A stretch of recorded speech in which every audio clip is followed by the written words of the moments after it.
I don't consider myself a hipster. Why not? Oh, that's a good question. How do you feel about hipsters? Not a big fan. Oh, hipsters can go fuck themselves. Why do people hate hipsters? Because they feel that a lot of things they do is done for show. You don't really think that moustache is cool. You don't really like that weird music. It's just a front. That's why people react so badly against being called a hipster, because you're basically calling someone a fake or a poser. Are you a hipster? Hell no, I'm not. I don't associate myself with that. Are you a hipster? I hope not. Are you a hipster? Yeah. No, not really. I wouldn't say that, no. No?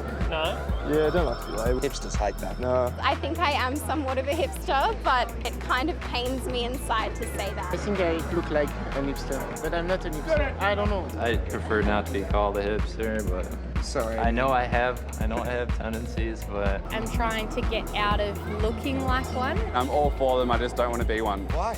I don't want to be judged. Oh, you're a hipster? No, I wasn't even hip, though. I'm not cool. I know I'm not cool. You are now, though. I'm not, no. Fuck off. How dare you? What are you talking about, my hipster?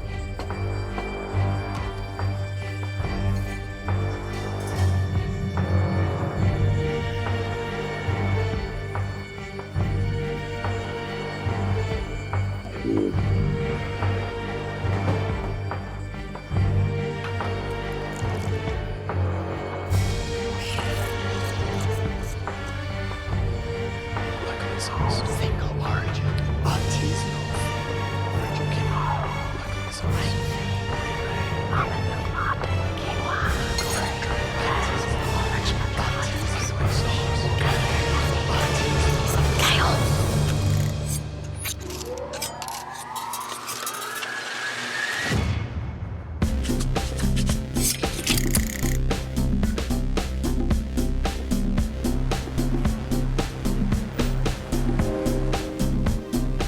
I'm here in Shanghai to investigate a new generation of Chinese youth who could be called hipsters. They're known as Wenyi Qingyang, which literally translates as the cultured youth. But while the hipsters of Williamsburg or Fitzroy might think they're sticking it to the man with their kombucha drinks and top knots, I want to find out if the stakes are higher in a culture where those who shun convention can find themselves being shunned right back.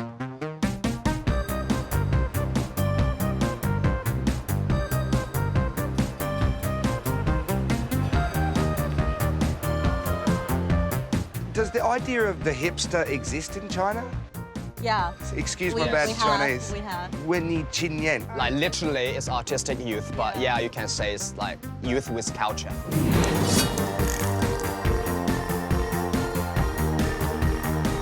This group of people prefer like inner quality. So they are looking for more knowledge, they're reading, they're watching movies, so they are very knowledgeable. Especially after the 2000, because that's when internet started to get booming in China. Yeah. So we get more exposed to the Western values, Western TV series, just Western stuff, including all the advertisements is around. I think that's when Qingyang culture started to hit its peak. Right. I guess if you are a Chinese, you kind of feel like you are quite small, you're quite invisible in this big society because there's too many people, right? Are the stakes higher in China for people who want to pursue an alternative lifestyle? Yeah. Yeah, it's very high.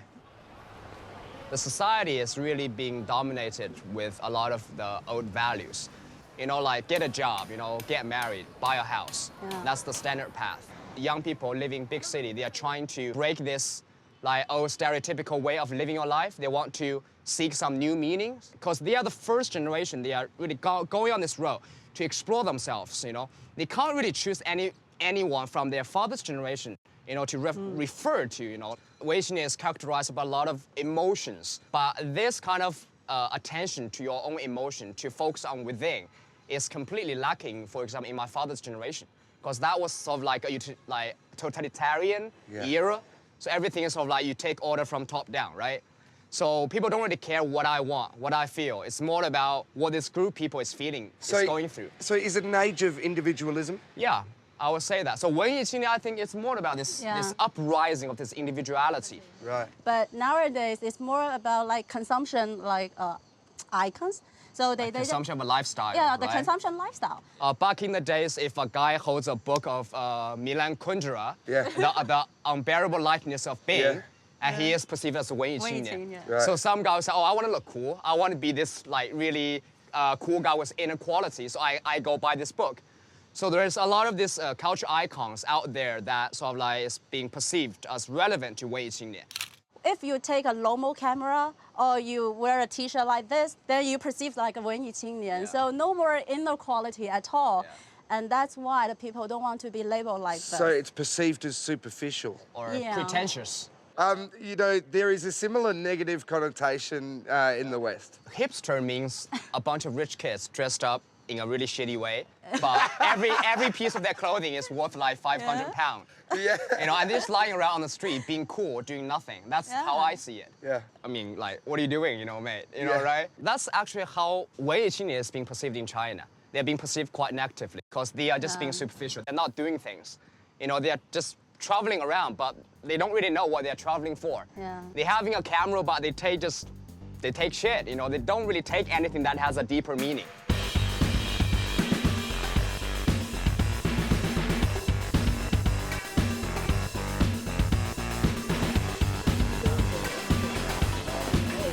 Chinese hipster glasses.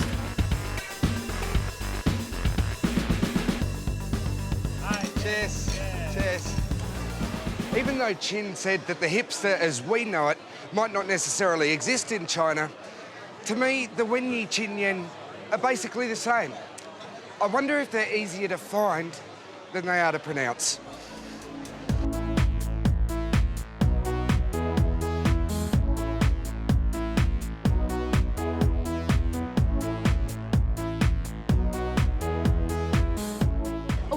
Wear glasses, wear what, or wear Converse or whatever, you will think, need to read a lot. Right. Literature stuff. You like culture, you like arts. Do you think it's been influenced by the West? From Japan, from Europe, from America. They drink coffee. They hang out like in bookstore or like cafe a lot instead of like a shopping mall.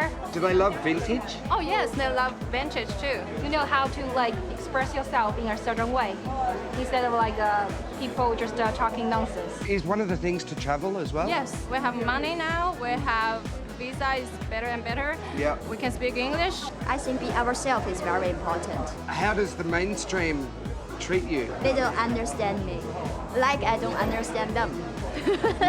Are you 文艺青年? You think I am? I don't know. Yeah, maybe. Oh yeah, I am. Do you enjoy being different? Yeah, probably. I'm glad you're different.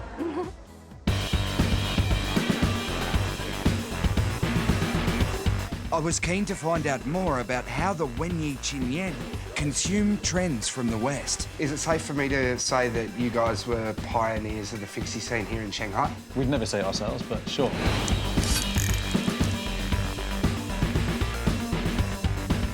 I've heard that there's like this kind of cultured youth or this creative youth that are here in Shanghai. Do you sell bikes to those kind of people? Yeah, they're 99% of what's happening here. They're looking for ways to express themselves that maybe they couldn't do before. The thing about China is that it's been changing a lot over the past decade. Commercialism is coming through. And so it's very quickly exposed to great technology that didn't exist for a while, and the internet's getting fast. So, sure, go out and get a job and follow your father down that path. But in many cases here, I think that there's a lot of don't follow your father down that path. Right. Let's form the new country, as it were. Right, there's encouragement to kind of follow what you're interested in and do what you enjoy. If you were to say that fixies are cool, what would you say makes them cool? That movement was the urban cowboy, that you're on a bike out there riding the wilds. You're the cowboy of the new generation. Of all this mess. Yeah. Actually, the Chinese translation for fixed gear, surfei, has a negative connotation. Very negative. Fixed gear bikes can be brakeless, right? In the mainstream, when you read about fixed gear bikes, you're actually hearing brakeless bikes. The media picks that up as all these guys are riding on bikes which don't have any brakes. And so then... That's the cowboy connotation. Right. Right, so it's seen as reckless or irresponsible. So, and then you get kind of cities announcing that all fixed gear bikes are outlawed on the streets. No. If there was ever a negative connotation around the whole scene, it was this. We'll get customers in here, they'll come in where they're wearing every piece impeccable. They'll have it all sorted out, and they'll walk in and say, right, I'm now ready to buy the bike. You know, my first bike. Wow. And you go, wow, you came through all of that process first and then slot in the wheels. And it seems so backwards. It's a full embracement. They've sat down and gone, right, I'm ready now. My journey begins now. In China, I don't think that commitment lasts forever. I think it'll be die hard until the moment it's not cool anymore. Right. And then it changes. How long will those kids actually ride those bikes and how long will they keep them for? I don't know. Maybe it'll be 2 years, maybe 10 years, maybe they're already gone. Do you die when the trend dies, in terms of what you've built here? I hope not. Yeah. A number of people have bought a new bike and then stacked it around this corner. Yeah. Yeah, I rode in 2 other countries, but not without brakes. This is my first time. You kind of have to just zen it out, really. Yeah, right. You know, there's moments where people are all over the place, coming from all sides. Yeah. And the thing is, if you're expecting it... Yeah.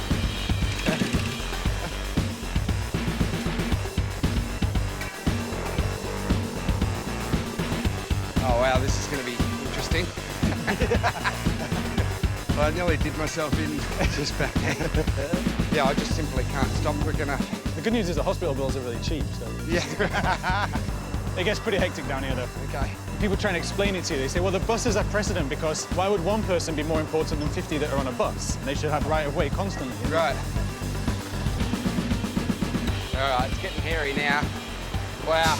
This is 4 huge malls all connected underground. Jeez, it's amazing. Aim for someone. All right, OK. Find a gap. Whoa. Oh!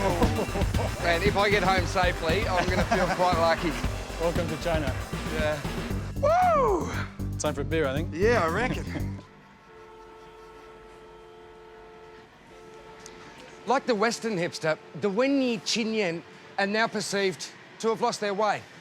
But the key difference in my mind is that the cultured youth of China first emerged as a reaction to a repressive culture. But it begs the question, was the Western hipster ever a genuine subculture? I think I need help from a smart person.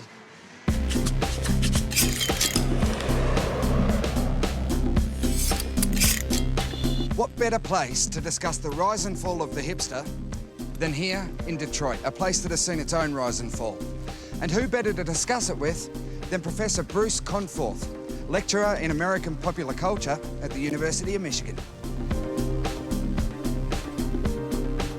So what's the difference between, say, the original hipster and the hipster of today? Hipster is a fallacy. You know, labels are fallacies. It's a total media invention that has nothing to do with what really being a hipster was about.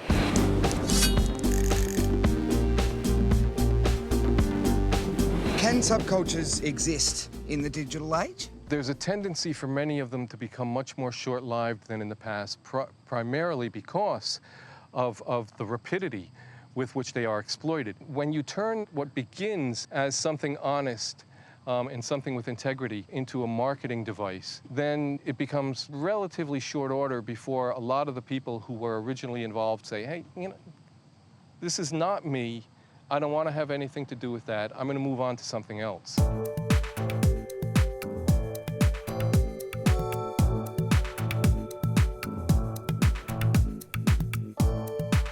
Before we get to your tats, I kind of want to talk about how important is it that we throw away these labels that I keep chucking around. Okay, you sure. I'm going to let you fly. I don't believe I need to prompt you. People are tired of being labeled, branded, constantly sold to. We don't have an identity anymore because we're constantly being branded by it. So are you labelless then? You know, I mean, even if I call you free of labels, then I'm labelling you, right? Well, I'm an artist. You can put that label on me, and I'm fine with that. I'm not a fucking iPhone. I don't need a laptop like the new one that you're trying to sell me based off of the branding because of what you think that I'm supposed to look like.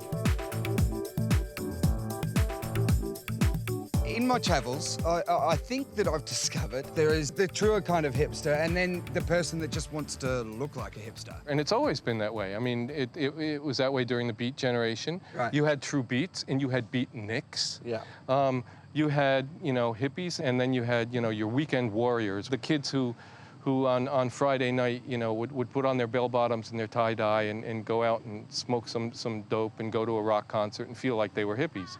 as technology has increased, as marketing has become more pervasive, you go to any mall, you can have somebody walk in looking, you know, like a high school preppy, and they can walk out looking like a hipster, you know. The oversized glasses, you know, they will have got their hair cut and do an asymmetrical thing, they may have some facial hair, you know, the incredibly tight jeans that are too short, and they'll walk out feeling as though they have assimilated that culture. But of course they haven't. The important question that I think we have to ask is, why did they feel the need to appropriate something that maybe not be their natural environment? With technology changing as rapidly as it does, and with the homogenization of popular music and popular culture, and music becoming auto-tuned and all these other things, that there's a certain desire to search for something that strikes them as being a little bit more honest, a little bit more real. The only way they may have access to that is by buying those things. The cultural stereotype of the hipster came about from people going over the top with trying to find some way to be different, when in reality, all they had to do was look within themselves. So, the hipster. Subcultural icon, triumph of marketing, or yesterday's news? And if it is yesterday's news, what's next? Yeah, hipster's dead. I guess it's not that cool to be a hipster anymore. What's next? Hopefully people not giving so much of a hoot about how they're perceived, but that's never gonna happen. The hipsters are having kids, and they're naming them weird things like rainbow and cloud, or what are those kids gonna be like? If it goes by history, they'll probably end up being lawyers and stuff, and be like, Dad, get a job. So there was a hipster bar in the Lower East Side of New York where people just listened to classic rock. And it was almost like everyone was done with being cool. You know, they just wanted to have a beer. Well, we've done emo, we're in hipster. I think it's got to go to somewhere really like sci-fi or something. Metal will be the next thing, and then they'll ruin something else.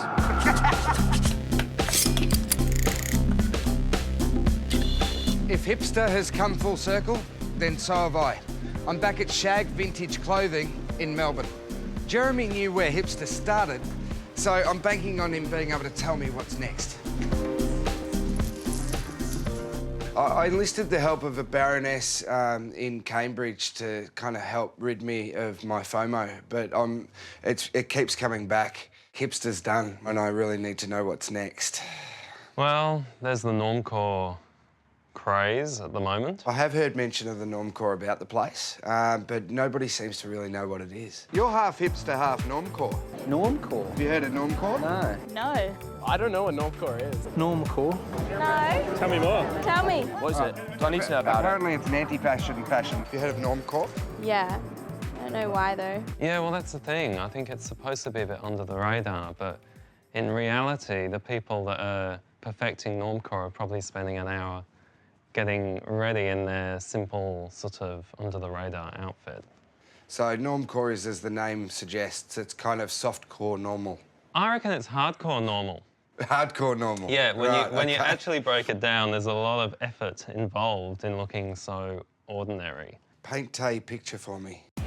It's supposed to look effortless and sort of like you're not caring about labels and looking too fancy or trying too hard to look cool or so forth. But now there are sort of brands involved in creating this normcore experience for people. So it's like a camouflage, less is more brigade. Yeah, a little bit. Normcore seems to me like it's what you wear when you get older. So what are these kids going to do once their passion for normcore fades? They're going to be all these flipped out, tripped out, like 50 and 60-year-olds trying to find their identity because they were too normal when they were kids. But when you think about it... That's the wrong way around. There really isn't anything that new about it. We're actually just repeating things that have already happened in the past. I'd rather have some vintage hipsters rocking the joint and at least kind of cutting a smooth figure as they walk down the street. Yeah. Help me out, you know. I mean, you've got everything here. Don't tell me you want to be normcore. I want to feel what it's like. It might be an ordinary feeling soon. These remind me of the 1990s. Probably 92. Can you do them up? Not as thin as I used to be. Oh, don't worry. Here, you can pop that over the top.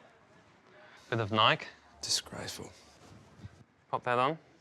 Cyndi Lauper. Cyndi Lauper? Full Cyndi Lauper action, don't you think? Oh. OK. All right.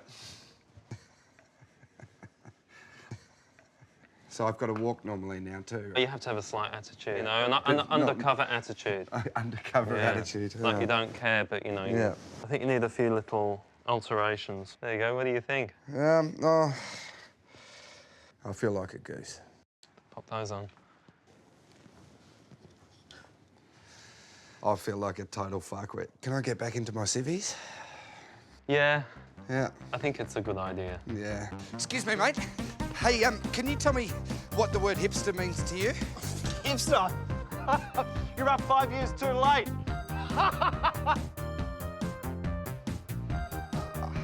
Why did the hipster burn her mouth? Because she drank her coffee before it was cool. What do I have to do to be actually cool to you? You have to be not cool, right? I do have socks on, but they're the shitty ballet socks that hipsters wear, so it doesn't look like they're wearing socks. Oh, yeah. Oh, man, what a girl. Can I try it? Yeah, you have to.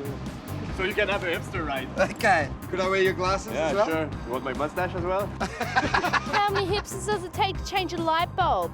It's a very obscure number. You probably wouldn't have heard of it. I keep 3 beehives in central London, and I take... You are a hipster, dude! And I take the beeswax out of the hives, and I make my own moustache wax. Like if I want YOLO tattooed on me, or... Come. Okay, I don't think I know anyone in Australia. How much does a hipster weigh? An Instagram. There's a hipster. He's king of the hipsters. You can't judge someone on what they're wearing, mate. You're rocking. I'm a hipster. Fuck, you. I'm shaving me beard off. In my quest to define the essence of the contemporary hipster, I've travelled to some of the most vibrant cities on the planet.